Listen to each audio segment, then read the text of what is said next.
गीता एक ऐसा ग्रंथ जिसको हिंदू ही नहीं बल्कि पूरे विश्व ने अपनाया है। आखिर गीता में ऐसा क्या है जिसे और धर्म के लोग भी इतना मानते हैं? गांधी से लेकर एल्बर्ट आइंस्टाइन तक कई लोगों ने इसको अपने जीवन में अपनाया है। इंडिया से लेकर फॉरेन यूनिवर्सिटी में इसकी स्टडी की जाती है और इसको फॉलो किया जाता है। आइए जानते हैं भगवद गीता से जुड़ी कुछ ज़रूरी बातें जो हर किसी के लिए जानना ज़रूरी है। अगर आप चैनल पर नए हैं तो चैनल को सब्सक्राइब करना ना भूलें और नोटिफिकेशन के लिए बेल आइकन ज़रूर दबाएं। महाभारत एक ऐसा युद्ध था जो कोई कहानी नहीं बल्कि एक सत्य है और इसके प्रमाण भी मिल चुके हैं, क्योंकि कुरुक्षेत्र में लोहे से बने तीर और भालों को ज़मीन में गड़ा पाया गया है, जिनकी जांच पड़ताल करने पर उन्हें 2800 ईसा पूर्व का माना गया है, जो कि लगभग महाभारत के समय काल के ही बने हुए हैं। शोधकर्ताओं के अनुसार लगभग 5000 वर्ष पहले हरियाणा के कुरुक्षेत्र की युद्ध भूमि में श्री कृष्ण और अर्जुन के बीच में लगभग 45 मिनट तक बातचीत हुई। युद्ध का समय 3137 ईसा पूर्व निश्चित किया गया है। युद्ध के समय पर शोधकर्ताओं की अपनी अलग अलग राय है। जब यह ज्ञान दिया गया था तब तिथि एकादशी थी, इसका मतलब उस दिन रविवार रहा होगा। गीता की गणना उपनिषदों में की जाती है, इसलिए इसे गीतोपनिषद भी कहा जाता है, जो आज महाभारत के अंदर 18 अध्याय और 700 श्लोकों में वर्णित है। भीष्म पर्व के अध्याय 25 से 42 में वर्णित इस उपदेश को गीता, भगवद गीता या श्रीमद् भगवद गीता के नाम से जाना जाता है। श्री कृष्ण ने अर्जुन को गीता के उपदेश कुरुक्षेत्र में दिए थे। कुरुक्षेत्र का नाम राजा कुरु के नाम पर पड़ा था। कुरुक्षेत्र में महाभारत के युद्ध होने के पीछे एक कारण है, जिसके अनुसार देवराज इंद्र ने राजा कुरु को यह वरदान दिया था कि जो भी इस स्थान पर युद्ध करता हुआ मारा जाएगा उसे स्वर्ग प्राप्त होगा। इसलिए महाभारत के युद्ध के लिए इस स्थान को चुना गया। आपने टेलीविज़न पर श्री कृष्ण के बहुत से सीरियल देखे होंगे। हम टीवी के सीरियल में उनको गीता ज्ञान देते हुए देखते हैं। टीवी सीरियल में कृष्ण भगवान को युवा दिखाया जाता है, लेकिन असल में श्री कृष्ण उस वक्त 89 साल के थे, यानी कि वो युवा नहीं बल्कि वृद्ध थे। और ग्रंथों के अनुसार 119 वर्ष की उम्र में उनकी मृत्यु हो गई थी और यहीं से कलयुग की शुरुआत मानी जाती है। श्री कृष्ण ने गीता का ज्ञान अर्जुन को इसलिए दिया क्योंकि वो कर्तव्य के रास्ते से भटककर युद्ध छोड़ने को आतुर हो गए थे, और वो भी ऐसे समय पे जब पूरी सेना युद्ध में खड़ी थी। ऐसे में श्री कृष्ण ने उनको उनका कर्तव्य निभाने के लिए ये ज्ञान दिया। ये ज्ञान श्री कृष्ण ने अर्जुन के माध्यम से पूरी दुनिया को दिया।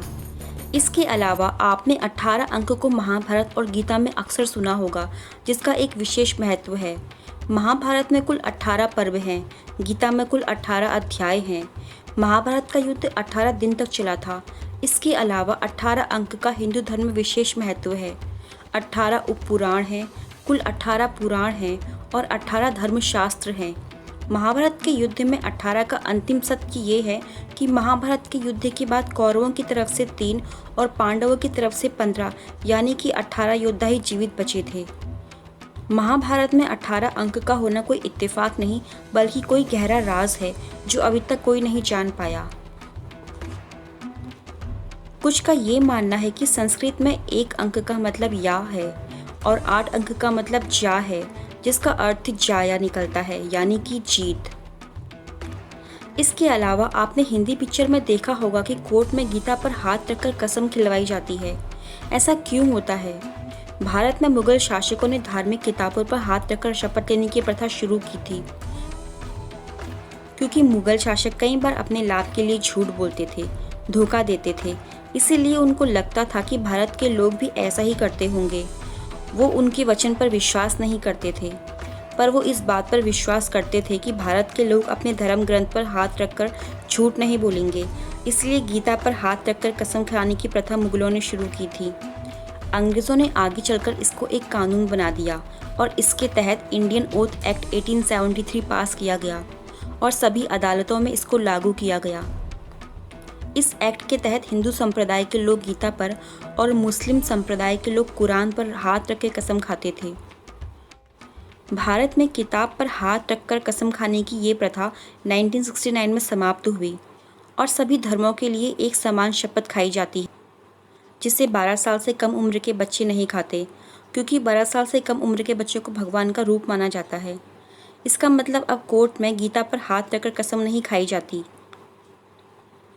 गीता का ज्ञान इतना महान है कि इससे सिर्फ भारत ही नहीं बल्कि पूरे विश्व के लोग प्रभावित हैं। हमारी गीता ग्रंथ से अंग्रेज इतना प्रभावित हुए थे कि चार्ल्स विल्किंस ने गीता का अंग्रेजी भाषा में अनुवाद करवाया। इसके अलावा दुनिया की सबसे बड़ी और भारी श्रीमद् भगवद गीता की बात करें तो ये इटली के मिलान शहर में बनी है। इसका वजन 800 किलो है और ये संस्कृत भाषा में तैयार की गई 670 पेज की है, जिससे बनने में करीब 250 साल का वक्त लगा। ये इतनी भारी है कि इसके एक पन्ने को पलटाने में 4 लोगों की मदद लेनी पड़ती है। इसे बनने में तकरीबन 1.5 करोड़ रुपए खर्च हुए हैं। गीता को लेकर गांधी जी का कहना था कि जब कभी मुझे संदेह घेरते हैं और मेरे चेहरे पर निराशा छाने लगती है, मैं क्षितिज पर गीता रूपी एक ही उम्मीद की किरण देखता हूँ। इसमें मुझे अवश्य ही एक छंद मिल जाता है जो कि मुझे सांत्वना देता है। तब मैं कष्टों के बीच में भी मुस्कुराने लगता हूँ। इसके अलावा गीता को लेकर आइंस्टाइन को इस बात का अफसोस था कि उन्होंने बहुत पहले ही गीता क्यों नहीं पढ़ी। उनका कहना था कि जब मैं भगवद गीता पढ़ता हूँ तो इसके अलावा सब कुछ मुझे काफ़ी उथला लगता है। गीता को इतनी मान्यता इसलिए मिली है क्योंकि गीता को पढ़कर समझने वाले इंसान को उसकी हर समस्या का हल मिल जाता है। गीता को जितनी बार भी पढ़ा जाता है उतना ही उसके नया नया अर्थ समझ आता है। गीता इंसान को सही आचरण करना सिखाती है, जो किसी अंधविश्वास को नहीं बल्कि जीवन की सच्चाई को दिखाती है और इंसान को सही मार्ग पर चलने का रास्ता दिखाती है। वीडियो कैसा लगा कमेंट ज़रूर करें। Thank you for watching.